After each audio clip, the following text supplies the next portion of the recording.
ನಾಗಪ್ಪ ಹೆಗ್ಗೇರಿ ಶಿಕ್ಷಕರು ಹಾವೇರಿ ಜಿಲ್ಲೆ ಹಿರೇಕೆರೂರು ತಾಲೂಕಿನ ಆಲದಕಟ್ಟೆಯಲ್ಲಿ ತಮ್ಮ ಕಾರ್ಯವನ್ನು ನಿರ್ವಹಿಸುತ್ತಿದ್ದು ಅವರ ಬಗ್ಗೆ ಪರಿಚಯ ಮಾಡಿಕೊಳ್ಳೋಣ.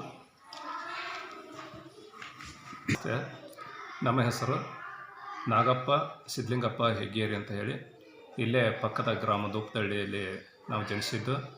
1999ರಲ್ಲಿ ಪ್ರಥಮ ಬಾರಿಗೆ ಹಾನಗಲ್ ತಾಲೂಕು ಮಂಕಣ ಗ್ರಾಮದ ಸರ್ಕಾರಿ ಹಿರಿಯ ಪ್ರಾಥಮಿಕ ಶಾಲೆಯಲ್ಲಿ ಸೇವೆಯನ್ನು ಪ್ರಾರಂಭಿಸಿದ್ವಿ. ತದನಂತರ 2003ಕ್ಕೆ ಚಿನ್ನಮುಳಗುಂದ ಹಿರೇಕೆರೂರು ತಾಲೂಕಿನ ಚಿನ್ನಮುಳಗುಂದ ಗ್ರಾಮದಲ್ಲಿ ವರ್ಗಾವಣೆಗೊಂಡು ಅಲ್ಲಿ ಸೇವೆಯನ್ನು ಸಲ್ಲಿಸ್ತೀವಿ.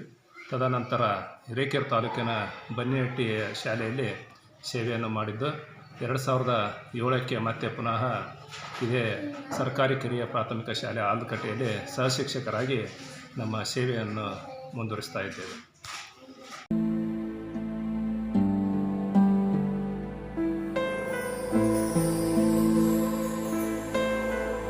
ಪ್ರತಿ ವರ್ಷ 2007ರಿಂದ ಇಲ್ಲಿಯವರೆಗೂ ಕೂಡ ನಮ್ಮ ಶಾಲೆಯ 100ಕ್ಕೆ 90ರಷ್ಟು ವಿದ್ಯಾರ್ಥಿಗಳು ಮೊರಾರ್ಜಿ, ಕಿತ್ತೂರಾಣಿ ಚೆನ್ನಮ್ಮ ಇತರೆ ವಸತಿ ಶಾಲೆಗಳಿಗೆ ಆಯ್ಕೆಯಾಗುವುದರ ಜೊತೆಗೆ ಈಗ ಕಳೆದ 3 ವರ್ಷದಿಂದ ಪ್ರತಿ ಒಂದು ವಿದ್ಯಾರ್ಥಿಯು 3 ವಿದ್ಯಾರ್ಥಿಗಳು ನವೋದಯ ಶಾಲೆಗೂ ಕೂಡ ಆಯ್ಕೆಯಾಗಿರೋದು ಈ ಒಂದು ನಮ್ಮ ಶಾಲೆಯ ಮಕ್ಕಳ ಹೆಮ್ಮೆ ಅಂತ ಹೇಳಿಕೆ ಇಚ್ಛೆಪಡ್ತೇವೆ.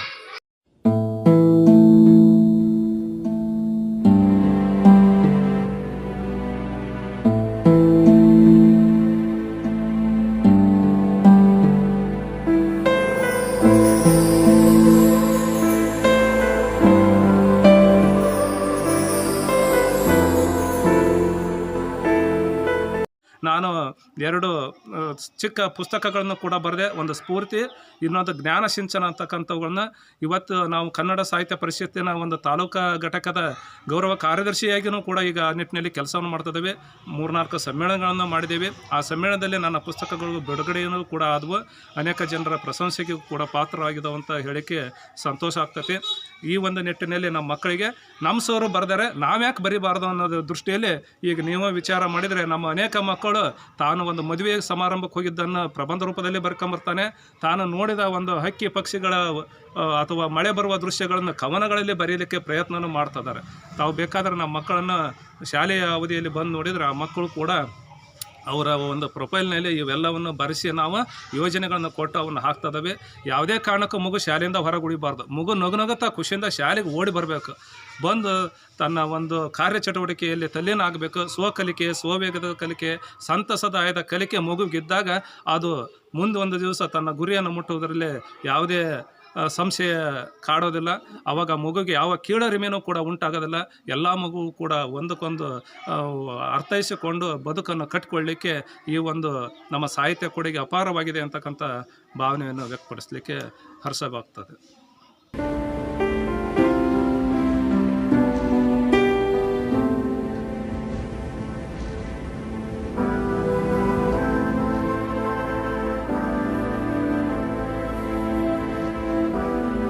ಶ್ರೀಯುತರು ಶಿಕ್ಷಣದ ಜೊತೆಗೇ ಕೆಲವೊಂದು ಸಾಹಿತಿಗಳನ್ನು ರಚನೆ ಮಾಡಿದ್ದಾರೆ.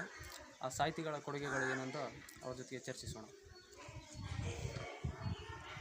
ಸಾಹಿತ್ಯದ ದೃಷ್ಟಿಕೋನದಲ್ಲಿ ಹೇಳಬೇಕಂದ್ರೆ, ನಮಗೆ ಸಾಹಿತ್ಯವನ್ನು ಬರೆಯುವ ಗೀಳು ಒಂದು ಸಾಹಿತ್ಯ ಸಮ್ಮೇಳನಕ್ಕೆ ಭಾಗವಹಿಸಿದ ಸಂದರ್ಭದಲ್ಲಿ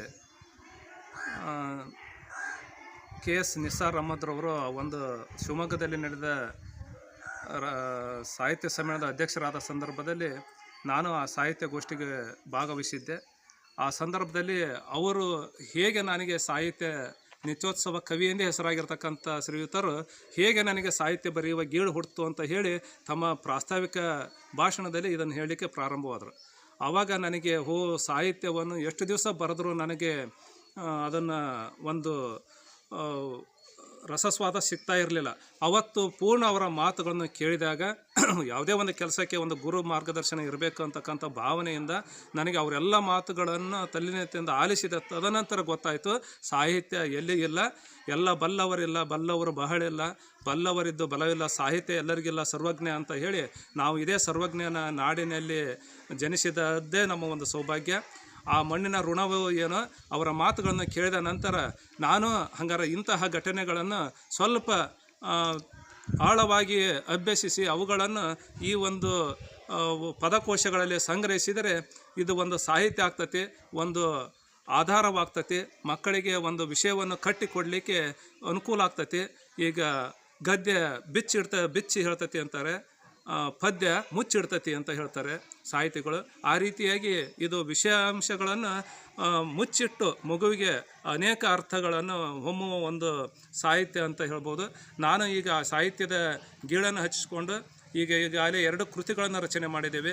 ನಮ್ಮ ಮಕ್ಕಳಿಗೆ ಅನುಕೂಲಕರವಾಗುವ ರೀತಿಯಲ್ಲಿ ಓದಕ್ಕೆ ಪೂರಕವಾಗುವ ನಿಟ್ಟಿನಲ್ಲಿ ವರ್ಣಮಾಲೆಯಿಂದ ಹಿಡಿದು ನಮ್ಮ ಸುತ್ತಮುತ್ತಲ ನಮ್ಮ ಜಿಲ್ಲೆಯದಾಗಿರ್ಬೋದು, ನಾವು ಅನೇಕ ವಿಷಯಾಂಶಗಳನ್ನು ನಮ್ಮ ಸುತ್ತಮುತ್ತಲು ನಡೆಯುವ ಘಟನಾವಳಿಗಳನ್ನು ಕಾಲಕ್ಕೆ ನಡೆಯತಕ್ಕಂಥ ಘಟನೆಗಳನ್ನು ಐತಿಹಾಸಿಕವಾಗಿ ನಾನು ಇಲ್ಲಿ ಸೆರೆ ಹಿಡಿಯಬೇಕು ಅನ್ನೋ ದೃಷ್ಟಿಕೋನದಿಂದ ನಮ್ಮ ರೈತ ಅಂತ ಆಗಿರ್ಬೋದು, ನಾಡಿಗೆ ನಮ್ಮ ನಾಡ ನುಡಿಗೆ ಸಂಬಂಧಪಟ್ಟಿರ್ತಕ್ಕಂಥ ವಿಷಯಗಳನ್ನು ಸಂಗ್ರಹಿಸಿ ಜ್ಞಾನ ಸಿಂಚನ ಅಂತಕ್ಕಂಥ ಒಂದು ಕೃತಿಯನ್ನು, ಸ್ಫೂರ್ತಿ ಅಂತಕ್ಕಂಥ ಒಂದು ಕವನ ಸಂಕಲನವನ್ನು ನಮ್ಮ ತಾಲೂಕಿನ ಸಾಹಿತ್ಯ ಸಮ್ಮೇಳನಗಳನ್ನು ನಡೆಯುವ ಸಂದರ್ಭಗಳಲ್ಲಿ ಅವುಗಳನ್ನು ಅಲ್ಲಿ ಬಿಡುಗಡೆ ಮಾಡಿದ್ದೇವೆ. ಪ್ರಸ್ತುತ ಈಗ ನಾನು ಕಳೆದ 5 ವರ್ಷದಿಂದ ತಾಲೂಕಾ ಕನ್ನಡ ಸಾಹಿತ್ಯ ಪರಿಷತ್ತಿನ ಗೌರವ ಕಾರ್ಯದರ್ಶಿಯಾಗಿ ಕೂಡ ಕೆಲಸವನ್ನು ಮಾಡ್ತಾ ಇದ್ದೇವೆ.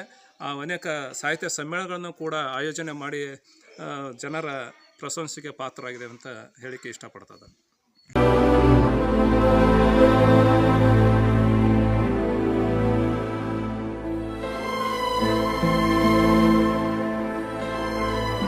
ತೋಟಗಾರಿಕೆ ಇಲಾಖೆಯ ಸಹಯೋಗದಿಂದ, ಕೃಷಿ ಅರಣ್ಯೀಕರಣದ ಸಹಾಯದಿಂದ ಅಂಥ ವ್ಯಕ್ತಿಗಳನ್ನ ಕರೆಸಿ ಜನರಿಗೆ ಜಾಗೃತಿ ಮೂಡಿಸಿದ್ವಿ.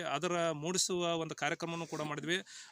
ನಾವೇ ಒಂದು ಮಾದರಿ ಆಗಬೇಕು ಅಂತ ಹೇಳಿ ನಮ್ಮ ಗ್ರಾಮದ ಸುತ್ತ ಊರ ಮುಂದಿರುವ ಒಂದು ಹೊಂಡ ಕೆರೆಯ ಸುತ್ತಲೂ ಒಂದು ತೆಂಗಿನ ಸಸಿಗಳನ್ನ ನೆಡುವ ಮೂಲಕ ನೆಟ್ಟಿದ್ವಿ. ಅವು ಇವತ್ತು ಬೆಳೆದು ಹೆಮ್ಮರವಾಗಿ ನಮ್ಮ ಗ್ರಾಮಕ್ಕೆ ಹಬ್ಬ ಹರಿದಿನ ಜಾತ್ರೆಗಳಲ್ಲಿ ಬೇಕಾಗಿರ್ತಕ್ಕಂಥ ತಳಿರು ತೋರಣಗಳನ್ನು ಕಟ್ಕೊಳ್ಳೋಕೆ ಅನುಕೂಲ ಆಗಿದಾವೆ.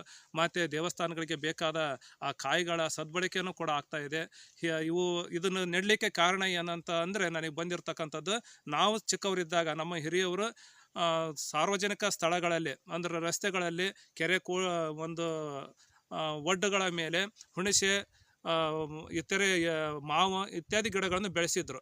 ಅವುಗಳ ಫಲವನ್ನು ಹಕ್ಕಿ ಪಕ್ಷಿಗಳು ತಿಂದು ಹಾಯವಾಗಿ ಜೀವನವನ್ನು ಮಾಡ್ತಾಯಿದ್ರು. ಏನಾದರೂ ಕಟ್ಟಿಗೆ ಸೌದಿಗಳು ಬೇಕಂದ್ರೆ ಅದರ ಒಂದು ಯಾವುದೋ ಭಾಗ ಬಿದ್ದು ಹೋಗಿದ್ದನ್ನು ತೆಗೆದುಕೊಂಡು ಬಂದು ಹಾಕಿ ಊರಲ್ಲಿ ಜಾತ್ರೆ ಹಬ್ಬ ಹರಿದಿನಗಳಲ್ಲಿ ಪ್ರಸಾದವನ್ನು ಮಾಡುವಾಗ ಅವುಗಳನ್ನು ಬಳಕೆ ಮಾಡೋರು.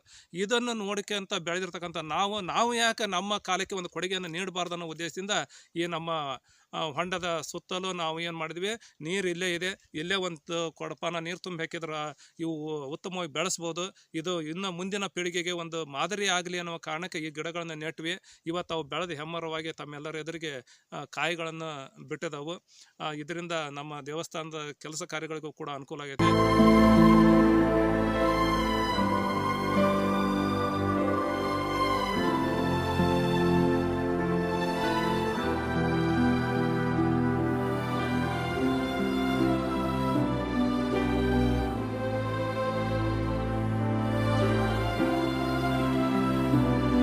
ಅಂತನೂ ಮುಖ್ಯವಾಗಿ ನಮಗೆ ಇನ್ನೂ ಹೆಚ್ಚಿನ ಒಂದು ಸಾಧನೆಯನ್ನು ಮಾಡಲಿಕ್ಕೆ ನಮಗೆ ದೊರೆತಿರ್ತಕ್ಕಂಥ ಪ್ರೋತ್ಸಾಹ ಅಂತಲೇ ನಾನು ಭಾವಿಸ್ತಾ ಇದ್ದೇನೆ.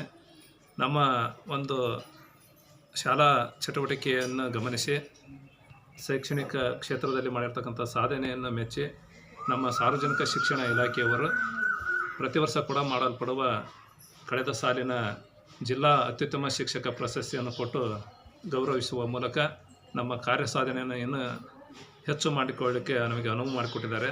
ಅದೇ ರೀತಿಯಾಗಿ ಸಾಮಾಜಿಕ ಕ್ಷೇತ್ರಗಳಲ್ಲಿ ಮಾಡಿರುವ ಸಾಧನೆಯನ್ನು ಗುರುತಿಸಿ ಅನೇಕ ಸಾಮಾಜಿಕ ಸಂಘಟನೆಗಳು ಪ್ರಶಸ್ತಿ ಹಾಗೂ ಫಲಕಗಳನ್ನು ನೀಡಿ ಗೌರವಿಸಿ ನಮ್ಮ ಕಾರ್ಯವನ್ನು ಶ್ಲಾಘನೆ ಮಾಡಿರುವುದರಿಂದ ನಮಗೆ ಇನ್ನೂ ಹೆಚ್ಚಿನ ಒಂದು ಪ್ರೋತ್ಸಾಹವನ್ನು ನೀಡಿದ ಹಾಗೆ ಆಗಿದೆ. ಅದೇ ರೀತಿಯಾಗಿ ಮತ್ತು ಇನ್ನು ನಮ್ಮ ಕನ್ನಡ ಸಾಹಿತ್ಯ ಪರಿಷತ್ತಿನವರು ನಮ್ಮ ಸಾಹಿತ್ಯ ಕ್ಷೇತ್ರದಲ್ಲಿ ಮಾಡಿರ್ತಕ್ಕಂಥ ಸಾಧನೆಯನ್ನು ಮೆಚ್ಚಿ ಅಭಿನಂದನಾ ಪತ್ರಗಳನ್ನು ಹಾಗೂ ಪ್ರಶಸ್ತಿ ಪುರಸ್ಕಾರಗಳನ್ನು ನೀಡಿ ಇನ್ನೂ ಹೆಚ್ಚಿನ ಒಂದು ನಮ್ಮಿಂದ ಸೇವೆಯನ್ನು ಮಾಡಲಿಕ್ಕೆ ಅನುವು ಮಾಡಿಕೊಟ್ಟಿದ್ದಾರೆ. ಆದ್ದರಿಂದ ಈ ಸಂದರ್ಭದಲ್ಲಿ ಅವರೆಲ್ಲರಿಗೂ ಕೂಡ ತುಂಬ ಹೃದಯದ ಧನ್ಯವಾದಗಳನ್ನು ಅರ್ಪಿಸಲು ಇಚ್ಛೆಪಡ್ತಿದ್ದೇನೆ.